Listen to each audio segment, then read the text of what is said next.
My name is Evelyn. I am 68 years old. I am a single mother. My husband passed away many years ago when my son was still very small. From that day, my life changed forever.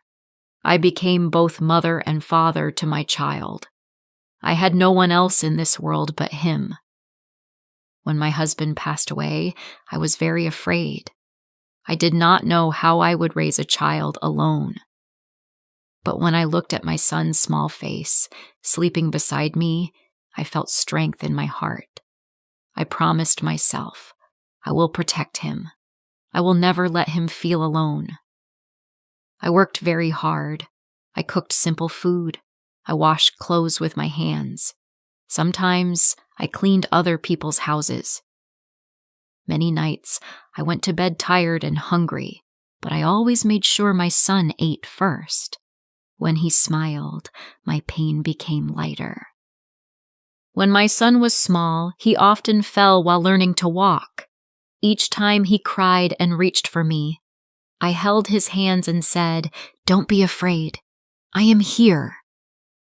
When he was sick, I stayed awake all night, touching his forehead and praying he would be fine. Slowly, year by year, he grew up. My hair turned gray.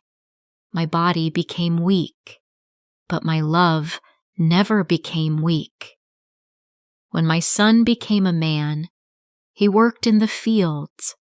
Every evening, I waited for the sound of his footsteps. I cooked his food and cleaned the house. When he came home tired, I felt happy just seeing him safe. I did not want money. I did not want comfort. My son was enough. One day, my son came to me and said, "Mother, I want to get married."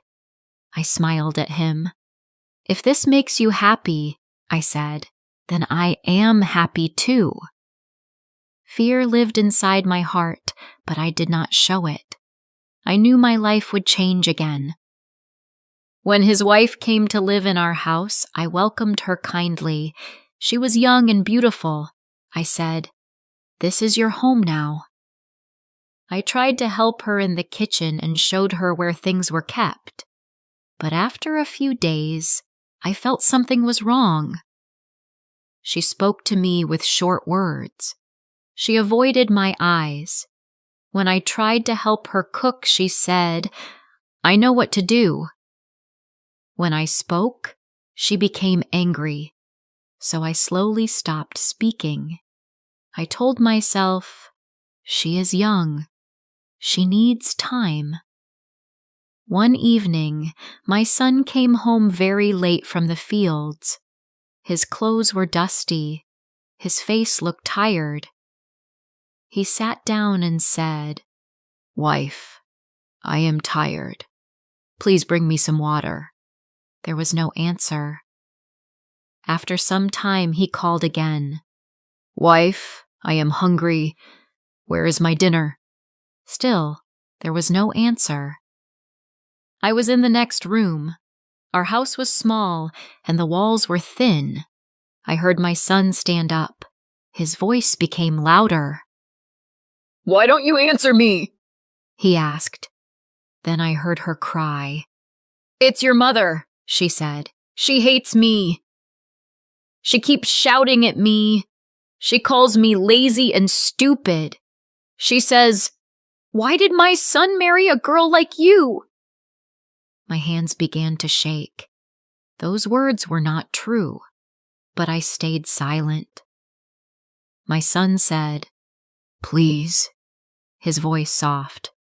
"She is old. Try to live peacefully with her." She answered angrily, "There is no dinner. I could not cook. That old woman keeps telling me what to do. Everything I do is wrong." My son sighed. "She is my mother," he said. "This is her house too." Then she said coldly, "You must choose. Either live with me or live with her, not both." That night, my son went to bed hungry. I lay awake on my mat, staring at the ceiling. My heart felt heavy. I prayed quietly. Please guide my son. Please don't let him choose wrongly. The next morning, I heard her again. Have you decided? She asked him. Do you want me or your mother? Then she said words I will never forget. Push your mother off the hill. She is old. She will die soon anyway. I am young. We can live happily. That day, my son did not speak much. He did not eat. He did not look at me. For the first time in my life, I felt afraid of my own child. That night, he came to me and said quietly, Mother, we are going on a journey tomorrow. I looked into his eyes. I understood everything. My heart broke, but my face stayed calm. I nodded and said, All right, my son. The next morning, he lifted me onto his back. The path to the hill was rocky. The air was cool. I did not ask any questions. As we climbed higher, his breathing became heavy and his steps became slow. I looked around and thought about my life. I remembered feeding him with my own hands. I remembered holding him when he cried. I remembered protecting him from the world.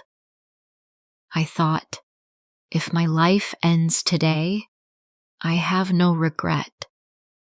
When we reached the top of the hill, I spoke softly. My son, I said, I know why you brought me here. He stopped walking. When you push me, I said gently, please be careful. Hold the tree branch so you don't fall. He turned and looked at me. Tears filled his eyes. You know? He asked. I smiled sadly. Yes, I said. A mother always knows. He slowly put me down. He covered his face and cried. I was going to kill you, he said, and you are still worried about me. I touched his hand. My child, I said, a mother's love never ends. After a long silence, he lifted me again, but this time he walked down the hill. When we reached home, he sent his wife away. I did not stop him. I did not speak badly about her. I only thanked God quietly. Now my son and I live peacefully. I cook for him. He takes care of me. Our house is quiet again. A mother's love asks for nothing. A mother's love never dies. Never forget the one who gave you everything.